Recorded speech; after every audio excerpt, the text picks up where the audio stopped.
Chapter 12, Chase Ambrose. A few more memories have come back. Mostly, it's just images and impressions, but there's one that's pretty concrete. My mother has been showing me a lot of old pictures in hope that something might ring a bell. One snapshot of an ivy-covered building looks kind of familiar. The student union at Johnny's University, Mom explains. It triggers a flashback. It's not that I remember it, it's more like it's already in my head and I'm now just noticing it now. Mom and 7th grade Chase are dropping Johnny off at college. Our car pulls around the long circular drive in front of the building in the photograph, and Johnny gets out. It's his first day of freshman year, his first time living away from home. He seems terrified. And what do I feel? Sympathy for my poor, scared brother? Or for Mom, who's on the verge of tears? For myself even? I'll be losing my brother to a new life in a faraway place. I don't feel any of those things. Instead, I'm thinking, what a wuss this kid is. I can't believe I ever looked up to him. What a wimp. What a baby. My scorn is so sharp that it jolts me back to the here and now. How could I have made such harsh judgments about my own brother? When I was in the hospital, Johnny was there at my bedside every minute Mom was, just as worried about me, just as torn up by my accident. I guess that wasn't payback for the wonderful brotherly loyalty I've shown him over the years. People say I've changed. I'm barely beginning to understand how much.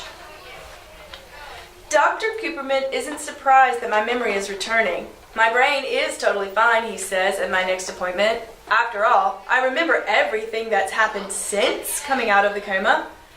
Not that it would be easy to forget things like Shoshana dumping frozen yogurt on my head, or Brendan going through the car wash on a tricycle, or how it felt to push Joey against the wall, a blur of violence and anger and lightning fast action. And something else, too, I may not be proud of, but it's the truth. Satisfaction. I didn't like the way a situation was going, and I changed it with my own physical power. Aaron's words came back to me. You didn't have to attack him. And Shoshana's, goon. That haunts me a little. I don't regret stopping Joey from bullying Brendan, but was fighting really the only way to make that happen? Worse, I didn't even consider trying to talk Joey down. I just grabbed the kid and manhandled him the same way he was manhandling Brendan.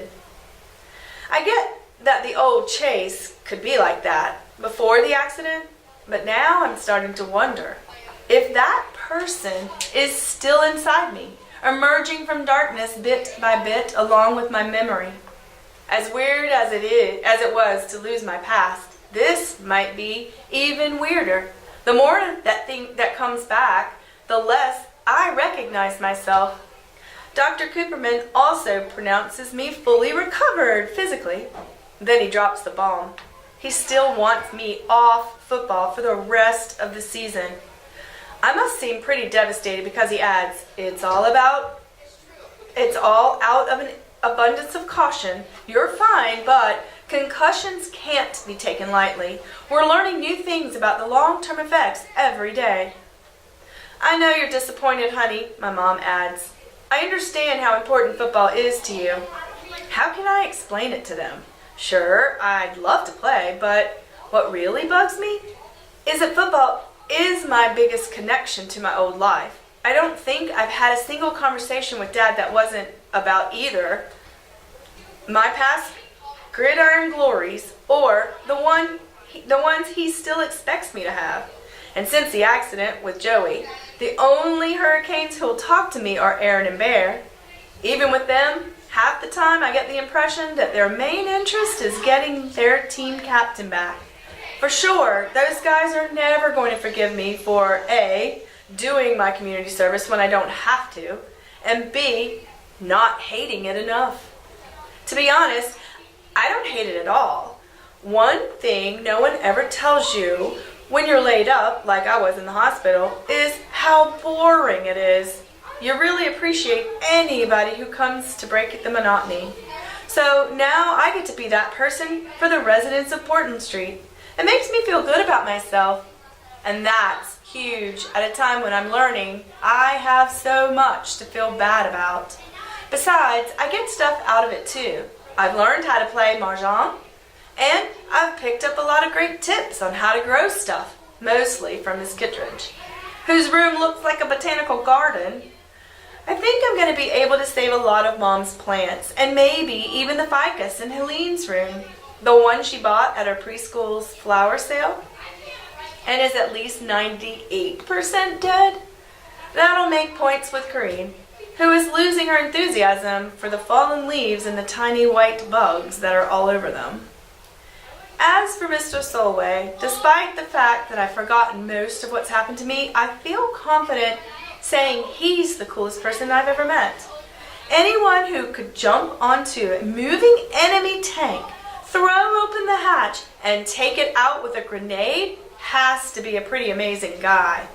Mr. Solway doesn't see it that way. Well, that's what I did, not who I am. If I'd bothered to think about it, I wouldn't have done it. I'm not that stupid.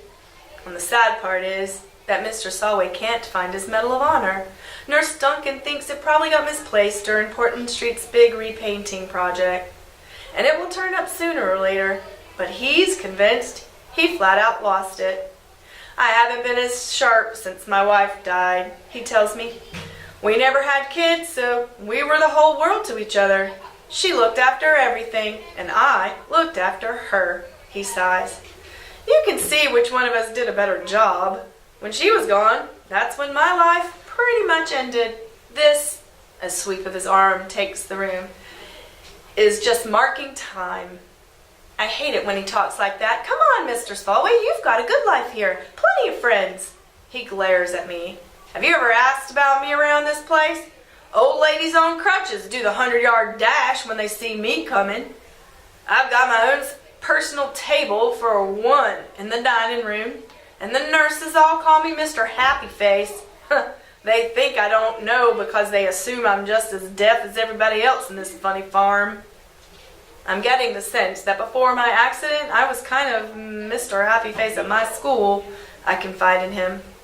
Well, I could have told you that, he replies. When you first showed up here, you were just like those other two good-for-nothings.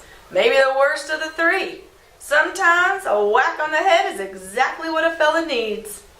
And that's a pretty harsh thing to say to someone with amnesia, but that's just the way Mr. Solway is. He isn't being mean, he's being honest. He's lived a long time and been through a lot, and he doesn't feel like he has to pull any punches. I respect that more than anything. Well, that whack on the head cost me 13 and a half years of my life, I reminded him. Remembering is overrated, he assures me.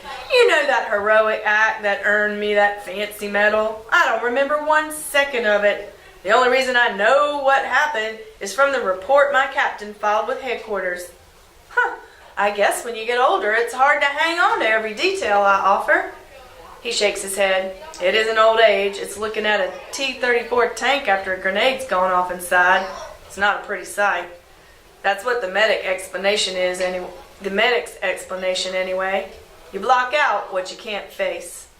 Well, they were the enemy, I said gently, and there was a war on. They're always the enemy when they're shooting at you, kid. But a dead man doesn't care what uniform he's wearing. I'm better off forgetting the whole rotten business, medal and all. That's another thing I have in common with Mr. Solway. We're memory loss buddies. I wonder if I blocked out what a jerk I used to be because I can't face it. I don't think it's the same thing, though. Besides, my lost past has started to come back. I wouldn't exactly call it a tsunami of recollection. More like the water torture, where the blindfolded prisoner feels a drip on his head just often enough to drive him crazy, anticipating the next one. I can't even be sure they're real memories. Blowing out candles at what could have been one of my birthday parties. A view of a Hollywood sign that might have come from our family trip to California. Being crushed under a dog pile of football players. A flashback to one of my sports triumphs. Who can tell? My mind plays tricks on me. Last night, I had a dream about cherry bombs going off inside a piano. scaring some poor kid half to death, and I woke up in a cold sweat. But when I checked the school yearbook for a picture of Joel Weber, he wasn't the guy in my dream. That was no memory, just the product of guilty conscience. My theory is my brain invents fake memories of things I heard about because I'm trying so hard to remember stuff. I even had a nightmare from the Korean War, and for sure I was never there. I actually saw myself in uniform, climbing up the side of a tank like Mr. Solway did. I yanked open the hatch and pulled the pin on the grenade. But when the soldiers inside look up at me, I can't bring myself to drop it in on them. I just hang there, not knowing what to do until the grenade goes off in my hand. Believe it or not, the impression from before my accident that seems the most vivid is that little girl. Sometimes so much so that I feel like I should be able to reach out and touch the white lace on her blue dress or the red ribbon in her hair. I have to question whether she's any more real than the dreams. She never moves. She just stands there, not looking at me, but off to the side somewhere. She must be important, though. She's the one image that was still with me when I woke up in the hospital. I wonder who she is. School triggers a few memories too, but they're mostly random images and feelings of deja vu. There's nothing solid enough to be useful. I still don't really know the faculty, the kids, or the custodians. I'm just now learning my way around the building. I've been attending since 6th grade. I obviously don't remember what a lousy student I was because my teachers are all so impressed with how well I'm doing now. Some of them seem like they're ready to faint when I actually hand in homework assignment. Video Club is the one place that's brand new to me because it actually is. We've collected a ton of footage for the yearbook. I'm lagging behind the other members since most kids run a mile when they see me coming. I always shout, "Brendan sent me," so they'll know I'm not looking for trouble. Miss DeLeo wants me to work on my interviewing skills because my subjects seem so ill at ease. Yeah, no kidding. They're all waiting for me to pull their underwear up over their heads and stuff them into the nearest locker. At least the video kids are getting used to having me around. Except for Shoshana, who hates me for good and always. I can't blame her. Even though I have no memory of what Aaron Bear and I did to her brother, it's pretty strange to be despised for something that, in your mind, never happened, and to someone else seems like you never met. She stopped fighting with me directly. Mostly, she makes pointed comments about how the club should have closed up membership while they had a chance. That's unfair because I'm not even the last to join. Kimmy got here after me. And if I'm the newbie, I don't know what you would call her. She doesn't know a camera from a kumquat. For her interview with the head cheerleader, she left the lens cap on, so there was audio and no video. On her second try, she zoomed in so close that all you could see was a mouth talking. I think Brendan has kind of a crush on Kimmy because he won't hear anything bad about her. Shooting a mouth but no face is expressionism. And lens caps are too analog for the digital age. Whatever. Brandon's true love, though, is YouTube. This afternoon, he shows us his latest clip of a tiny goldfish bravely swimming against the pool of a bathtub drain, while electric guitars roar in the background. Just as the struggling creature is about to be sucked away to his doom, a toilet plunger slams down over the drain, opening and saving his life. Brendan pauses the video to scattered applause. "I call it Plunger Ex Machina," he announces grandly. Shoshana doesn't approve. "You're wasting your time with this stuff. You should be helping me with my entry for the National Video Journalism Contest. It would be a huge boost for the club if we win." He brushes her off. The kind of internet traffic I'm trying to generate isn't going to come from some senior citizen reminiscing about the good old days. Well, that depends on who you pick, Shoshana insists. Seniors have lived through amazing times and accomplished incredible things. We just have to find the perfect subject. Before I realize who I'm talking to, I blurt, "You should talk to Mr. Solway over at Portman Street." Her angry eyes skewered me. I contaminated her precious project with the sound of my voice. Another of my crimes against humanity, like bullying her brother and not dying when I fell off the roof. Who's Mr. Solway? Kimmy asked. A hero from the Korean War. He was awarded the Medal of Honor. That's the highest award any soldier can get. And how do you know someone like that? Shoshana demands. It's obvious she doesn't believe a word out of my mouth. I work there. Aaron Bear and me. It's our community service for... Oh, my voice trails off. She, of all people, knows exactly what we're doing community service for. He sounds perfect, Brendan agrees. Maybe I can get him to ride a tricycle through a car wash, Shoshana retorts icily. At least talk to the guy, Hugo prods. Basilio wades into play peacemaker. I know you'll find a way to make the school proud, she says to Shoshana, and thank you, Chase, for a marvelous suggestion. Shoshana's cheeks darken through pink and red to full crimson. I hope I never hate anybody as much as that girl hates me.